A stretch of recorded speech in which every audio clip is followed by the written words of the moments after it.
What is up, guys? And I'm Ranger the Comic, and right now we're just going to be reacting to these Captain Marvel TV spots. Now, these are not trailers, as I said. These are 30-second and a 50-second TV spots. Now, I'm not going to say it again. I'm not really that hyped for this film, but Marvel is Marvel is Marvel, and I trust them as much as I trust my mother, you know.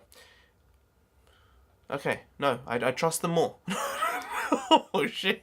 But I can say for sure that the last couple of TV spots and trailers have been much better than the previous couple. So let's get to these. This first one's called Marvel Studios Captain Marvel Special Film Clip.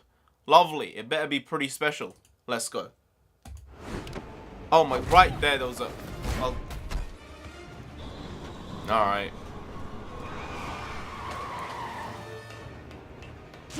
I guess he's a Skrull. Oh. I think we've seen bits of this.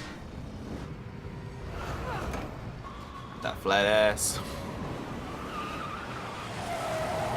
Train's heading for a tunnel up ahead. There's good old Phil. Let's greet them at the station. Cool as a cucumber. Okay, that was awful CGI. That was better.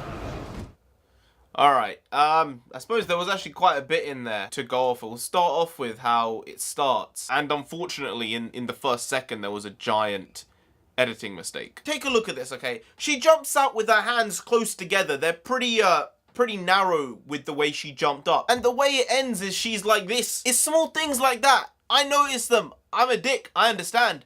But it pulls away from the actual film work and the good things that have been shot in this. It's 47 seconds. Most of it is pretty decent. But it's stuff like that which just detriments the overall product. This happens with film. Hey, the continuity doesn't always work that well. Now, either there's a lot of public transport use in this film, or that is the same train that she fought the old woman on, and this male Skrull is also on the train as well.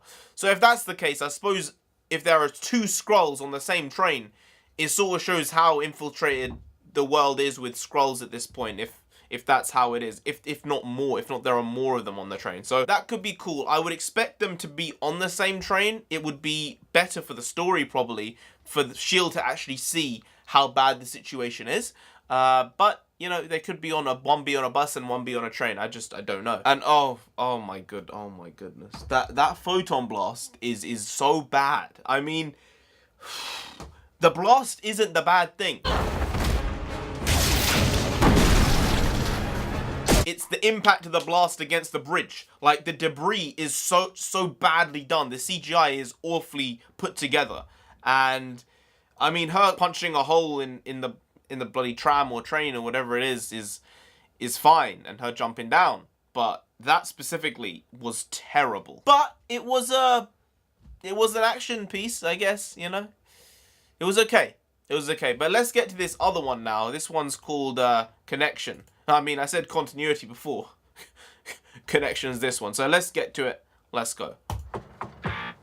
Excuse me, miss. Why are you dressed for laser tag? Oh boy, you guys don't have any clue, do you? I'm here to stop the shapeshifters that are infiltrating your planet. No. Okay. That's what I'm talking about. I mean, she smiled.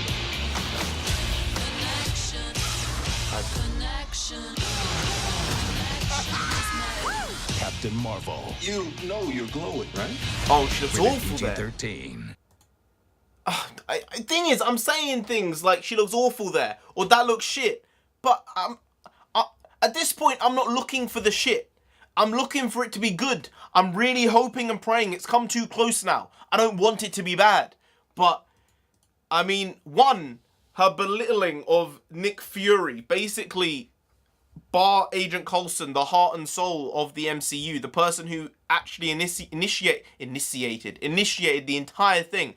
The belittlement of him in all these trailers has been bloody outstanding. It's disgusting, actually. And then there's also some bad voiceover work. I don't see why at this point, with the money you have, Even without paying Brie Larson, just get her in, be like, we need you to do this ADR and record 3 lines. I'm here to stop the shapeshifters. It's bonkers that they cut this together with the audio so badly. It's really bad. She really did yell at that scroll. I mean, I can't decide. I was definitely shocked, but I can't decide if it was good or bad what she did. Maybe that's the point to good acting. Maybe you can't tell if it's good or bad. I don't know. But she screamed at it. Yeah, she screamed really hard. I mean, semi-hard. This is getting weird now. This is getting weird. But there was something slightly off with her scream, even though it was a scream. And I think it's a problem with the character as opposed to maybe her playing the character. And I think it's more how they've written Captain Marvel. And by that, I mean, when you look at her character in the comics compared to the other mainstays, she's never really been able to get a grasp on the public, the comic book reading public. She's been pushed really hard, don't get me wrong, but she's never really had a run of her own which has been, wow, that was an amazing run. I think that the actual artists involved have improved incredibly over this time, but the stories themselves have gotten shitter and shitter. And she has been impacted by that. I don't remember any Captain Marvel story off the top of my head. I mean, I remember some Miss Marvel stuff. I didn't read Civil War 2. I was like, I had Civil War 1. Why do I want to read Civil War 2? You know? I guess maybe I should have read Civil War 2, but it wasn't that good apparently. And back to the characterization thing, I think that's something which has detrimented the character and how they've written this person on screen. Because when you look at Captain America, you know what that character is. You know what they stand for. You know the things that they bring to the table. I'd probably say the number one thing is he's stoic.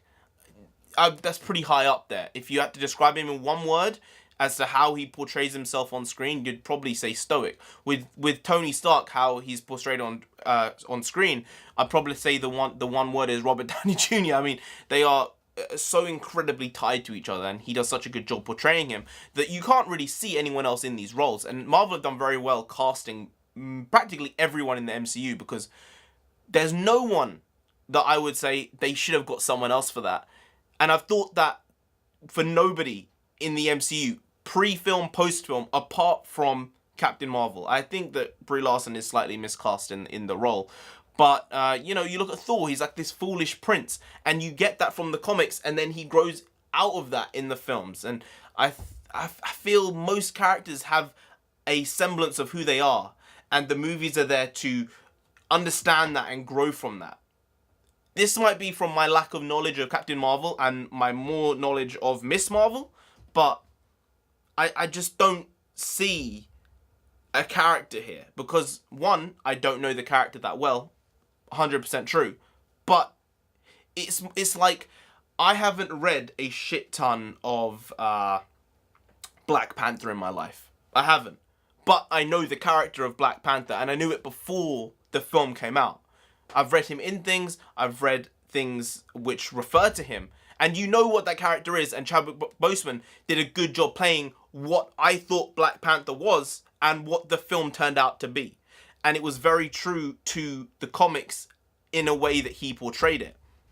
Again, like I'm saying, I don't know what this character is because I don't know who the character is, and the character doesn't really have any strong characterizations in the comics, in my opinion. But we did get a cheeky smile, so there is always hope. And it was a nice smile.